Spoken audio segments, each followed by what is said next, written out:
I'm going to show you how to change a bathroom floor from this into a practical work of art.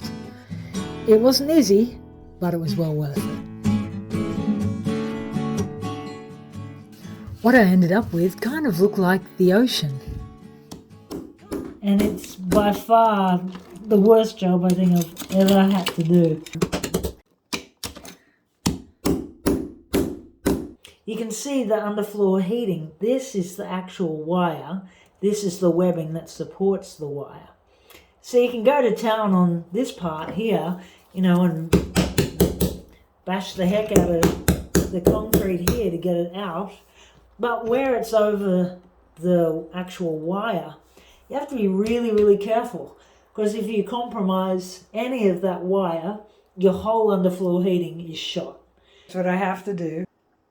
We'll first clean it, absolutely clean it all up, then do another base coat on it, and then put my epoxy down, and hopefully it won't look like a dog's breakfast.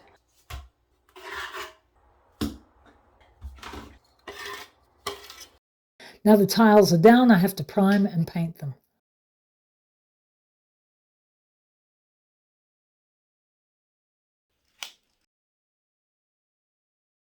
I sanded between each coat of primer and cleaned the floor. So I'm really not sure how it's going to work. I'm just giving it a go. So I've got my epoxy and I'm heating it up. And we'll see what happens.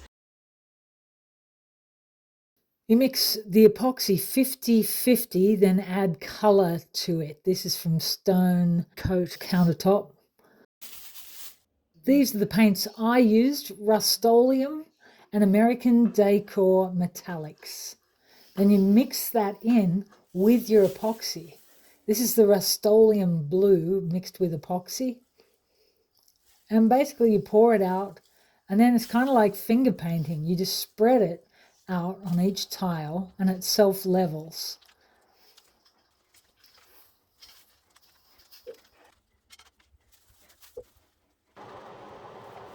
I put the heater on to keep it warm and flowing, and the paint mixes with each other in a really interesting way. The metallic paint combines differently with the epoxy than the Rust-Oleum paint does, so it creates this neat effect.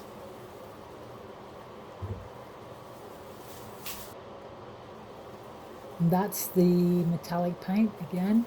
And then I blowtorch it to remove air bubbles, because when it dries with air bubbles, it's not very good. Then I used a hairdryer. When you're using a hairdryer, go in all different directions to give it that wave effect.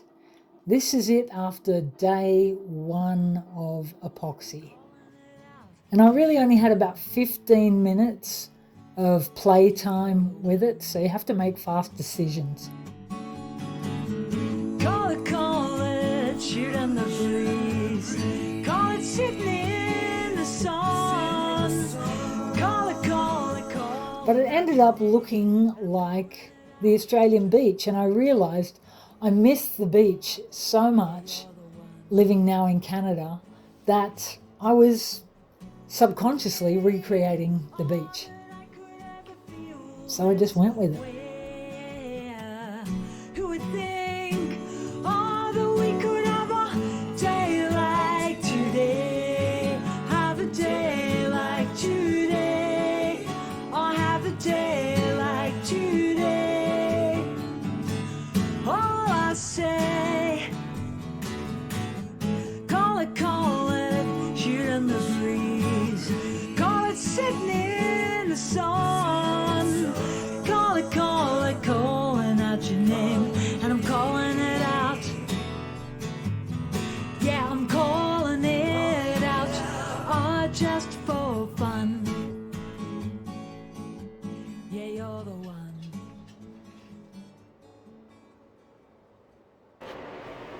Okay, so I have put the flood coat on. You can see the epoxy finds its own level, right? So you just pour it on, and it self-levels going out. It's almost like the ocean going to come in that way and then hitting the rocks. Yeah, which is blue. But I don't want it to look too random, like this is looking a little too random.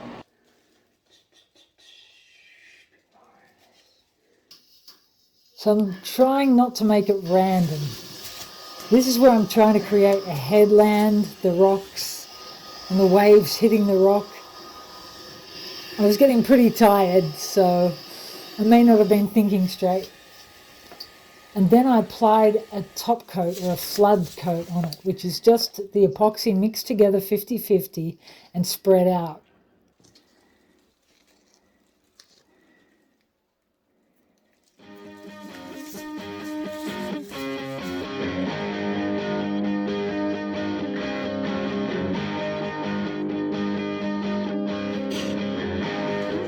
And then I realised, yeah, I still need a little bit more paint in. So I got the spray paint. Now you can see it's turning into more than a floor, it's turning into a work of art. And I've added a few dips of gold. And once the top coat dried, it's looking pretty amazing. And just there, those bubble effect, that happens when you squirt alcohol onto the wet paint.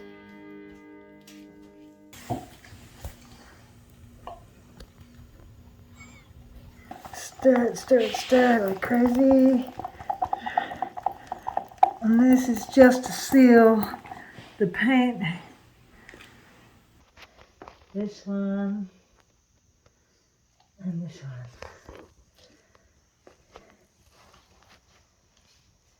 And then you just smooch it in with your hand.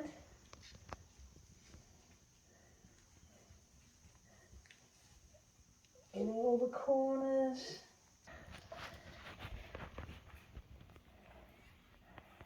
Okay, and this is pretty well the end.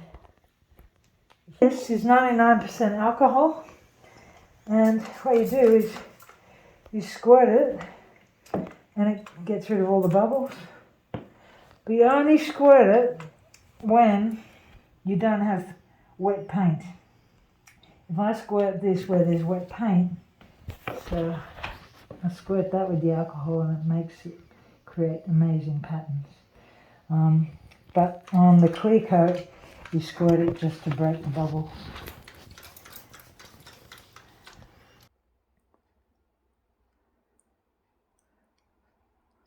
In between everything, every little bit you do, every stage, you should clean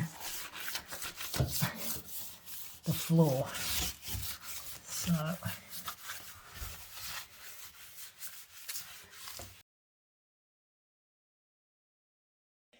it is really beautiful. So what I've been doing these last couple of nights is pulling up the protective tape. It was really hard trying to create a dam around each and every tile. And I experimented as I went. In some places I put plasticine down to make a dam. And in other places I put the blue tape down, this blue tape. And in some places the blue tape actually got epoxied. It's really hard to go back and fix up the spots that need fixing when you're doing the pour. So you can see it here. I've got some scratches here and they should disappear with a bit more sanding, and I'll do wet sand on it. I've just been going in and removing all of the tape that I had there. Some places you can see here, I couldn't quite get it out. It's kind of stuck to the epoxy. So I'm going to be grouting in here So hopefully the grout won't be affected by that. But I can't cut too deeply, right? Because the whole idea of doing this was to protect the wires underneath that keep the floor warm. And I can feel that they're working because the floor is very warm. And so I know that that has worked well. It's not every house that the husband would say, sure honey, go and light the acetylene torch and put it onto the floor. I've just been doing the top coat of the bathroom floor. And now this has just had another coat of epoxy and it's been blow torched. And the idea is it's like you're flying on a drone over the ocean, which happens to have a toilet in it. You can't touch it or you get stuck in it. It's like honey.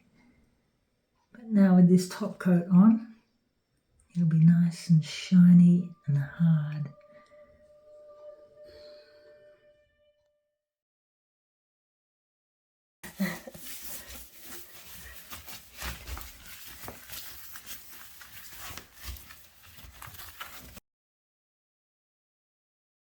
There is the grout.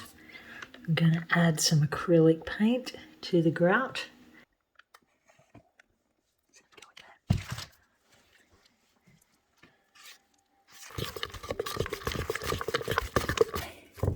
I've got it a toothpaste consistency.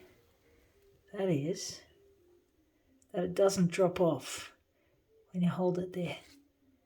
So it's kind of a good consistency. So now I just work it in to the gaps. I'm pushing it down pretty hard too. And they say to do it diagonally, back and forwards, pushing it in, giving it a go, like everything we do.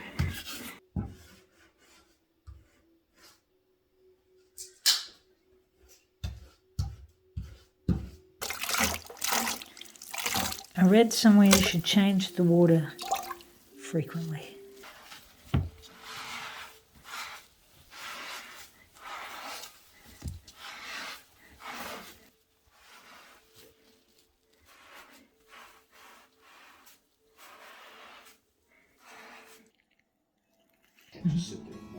There's my husband.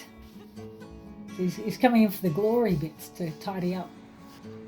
I found when the grout dried, it dried much darker than it is here.